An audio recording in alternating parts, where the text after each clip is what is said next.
So, I have a confession to make.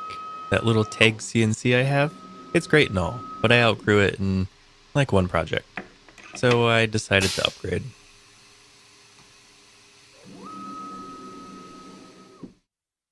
This is an Avid CNC 2x3 Benchtop Pro CNC router, and I'm using an S30C spindle from CNCDepot. I don't want to get into why I chose this machine over, say, like a Tormach or a Sile or Skyfire or even like a Haas mini mill. I'll talk about that in a future video once I've got everything set up and going. But I'll give you some rundown of the quick specs. So it's obviously a 2-foot by 3-foot bed. It's an all aluminum machine. It has ball screws on all the axes. The spindle is a 24,000 RPM spindle with ceramic bearings, and I've got it plumbed up with a half-gallon Fogbuster. The bed is a bunch of T-slot aluminum extrusions. Most people put a MDF spoiler board on top, but I'm just going to use it straight like this. I do plan to do a follow-up video on setup, in particular wiring the spindle into the Avid system and getting all of the pneumatic stuff plumbed up. It's non-trivial to get set up. Documentation from the spindle side is a little sparse, although support was super helpful. And as you can see, I need to do some extra things like a proper enclosure and tidying up the rat's nest of wiring that's temporarily on the floor. So now we get to the fun part of the video. I have a selection of end mills here that I'd like to test out. They're all 3-flute 1/4-inch end mills in standard size with roughly the same flute lengths. They're from different manufacturers. So we have an alu-power. This one is used and pretty beat up.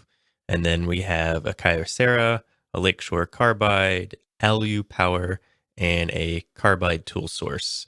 Some of these, like the Lakeshore, are variable flute. Some have coatings, like the alu-power. Some are highly polished, like the alu-power. And then on the right, we have 2 roughing end mills that we'll play with later.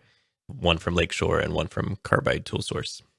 So yeah, we'll just see what works well with this machine and if we can figure out some good recipes. The first test setup will be straight cuts across a block of 6061 aluminum. All depths of cut will be 0.43 inches, and this first cut will be a 0.05 inch step over at 53 inches per minute and a spindle speed of about 21,000 RPM. Theoretically, it'll be about 0.31 horsepower.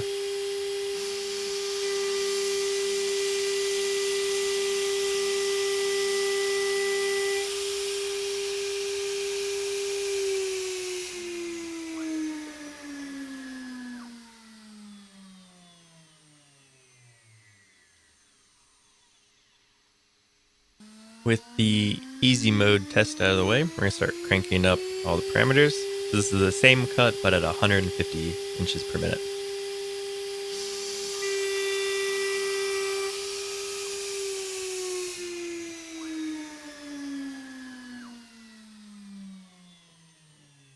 Staying with 150 inches per minute, but increasing the step over to 0.065.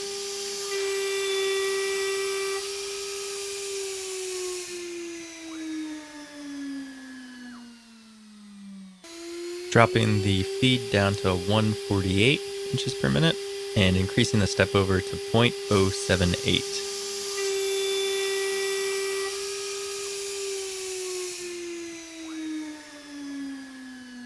Feed is now 144 and the step over is 0.091. The spindle speed has been reduced slightly to 20,900.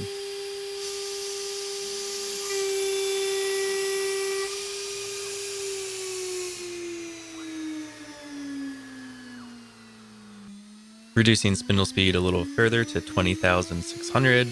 The feed is 139 and the step over is 0.105.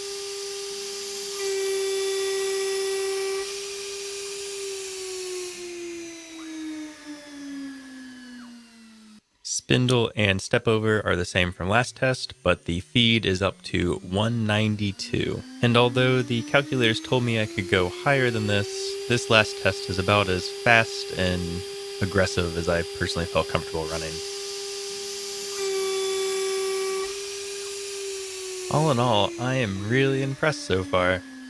Obviously, towards the end, we started to see a little bit more chatter marks in the test cut, but the spindle wasn't really bogging down. The cut was smooth. I didn't really notice any major problems, and we didn't break anything. So I think this is a good first step. So I thought it might be fun to look at that last cut in Audacity to see if we could identify any chatter audibly. So this is the recording of the last cut. This is the standard waveform, which most people recognize. So x-axis is time, the y-axis is the amplitude of the signal. But for our purposes, we're going to switch over to spectrogram mode, where this shows, again, time is still on the x-axis, but on the y-axis now we have frequency. So we can see, for example, that there's this dark band here, and what the dark band means is that they're at a particular frequency. In this case, it will be about 5,000 hertz or 5 kilohertz. There was a large intensity of signal. And so all these different bands represent high intensity signal, and the low noise in the background means low intensity. So we can read a lot from this spectrogram.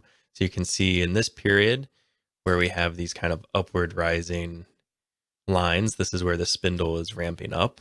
And so you can see that the harmonics of the spindle kind of increase in frequency over time. And then we get to this steady state period here where the spindle is just on but not doing anything. This increased area of dark kind of background is when the Fogbuster kicks in. And this is expected because the Fogbuster has kind of a high broadband noise. So there's no particular frequency. It's just kind of increased noise everywhere. And so that's why it just gets darker across kind of all the different frequencies. And I think the most interesting bit is right here. So this is where the cut's happening. So we go into the cut and hit the metal here in this section and then leave the cut starting right about there. So what's interesting about this is you can see that these harmonics from the spindle, so at 7 kilohertz, 5 kilohertz, and even down here lower at 1,000, you can see where it actually decreases a little bit. So the harmonic drops in frequency. And this is interesting because this is essentially tied to the speed that the spindle's running at, because these harmonics are tied to the rotations of the spindle. So we can see when we enter that cut, the spindle does bog down just a little bit because we see a little drop here. And it's represented across all the different frequencies, some more than others. And then when we exit, the frequency comes back up, and then obviously we ramp down once the spindle turns off. You can also identify chatter this way. So if a new band shows up that wasn't represented before, that can be chatter. So another interesting thing we can do is select a slice of time. So right here in the middle, let's grab that. And then we can analyze the spectrum of just this slice of time. So I went ahead and cleaned up the spectrum a little bit and annotated it just so it's a little easier to see. So if we look at this spectrum, we can see here that the main spike, this one right here, is between 350 and 400 hertz. And the spindle at this time when it was running was about 20,000 RPM, which is roughly 350 rotations per second, which corresponds nicely with this spike. And so we can actually see that this intensity of spike at 350 to 400 is the spindle itself just rotating. And the way harmonics work is usually a particular intensity spike will have overtones or harmonics at multiples. And so if we jump forward a multiple, then we can see there's a spike here at pretty much the right location. And if we jump forward a second multiple, there's another spike here. And so these black arrows represent the harmonics coming out of the spindle itself. But the spindle's not the only thing spinning, and certainly not the thing that's actually touching the workpiece. So if we look at this spike, this one is at 12-ish, and this represents the flute harmonics, so the actual flutes of the end mill. So it's spinning at 350, 400 rotations per second, but there are 3 flutes contacting the work. So multiply this by 3, and you get this spike right about here. And then the overtones are pretty much the same story. So if we go forward one multiple, you see this spike, and another multiple, you see this spike. Now, these other spikes, they could be parts of the machine that's rattling, parts of the workpiece. They could be kind of non-multiple harmonics. So if a flute hits a peak that was left over in the workpiece from the previous pass, that can kind of send up a new chatter spike that you wouldn't normally expect. And that's what chatter analysis usually does, is you find your expected harmonics and expected intensity and then look for new spikes that show up that you weren't looking for. And those are usually the chatter. So I just thought this was kind of a neat analysis. I plan on doing this in the future just to see if we can analyze chatter in a little more rigorous manner than just listening to it by ear. So the last test for today will be just a simple part to try some actual adaptive paths and see how the machine does with real cuts, not just straight cuts across the side. So I have this very simple little part here. It's a little puzzle where these 4 tangram style pieces can fit either in a square or in a triangle. I took the corners and gave them little dog bones so that the sharp pieces could actually fit. And the idea here is just to get a few different types of cuts. So we'll have a face across the top, and then we'll follow that up with a adaptive to clear out these pockets, a quick contour to clean up the sides, and then finally a 2D contour that ramps down all the way around the parts to actually cut them out. And I've got it configured so it leaves little tabs so everything stays attached. Spoiler, this part's not going to go so well in a minute.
So we packed some chips. Check out this slot. Jesus.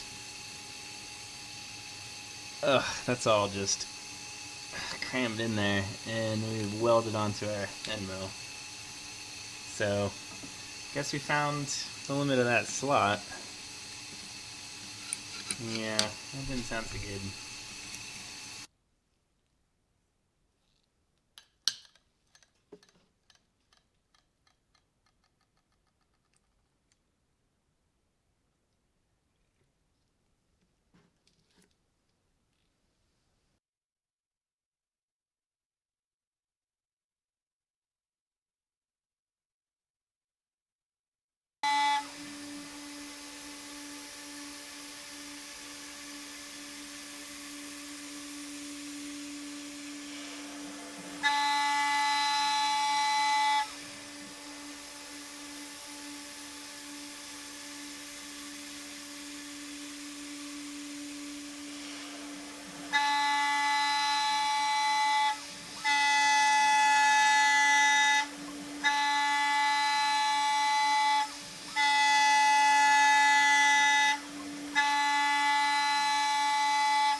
Well, there's some hiccups along the way, but I'd say that was generally a success. You see, desktop machines just kind of barely scratching by in aluminum, and I wasn't really sure what to expect from this machine, but it did remarkably well considering the circumstances. It seems that The main limiting factor of this machine isn't really spindle horsepower or deflection or kind of rigidity of the frame. I think it's just the weight of the machine.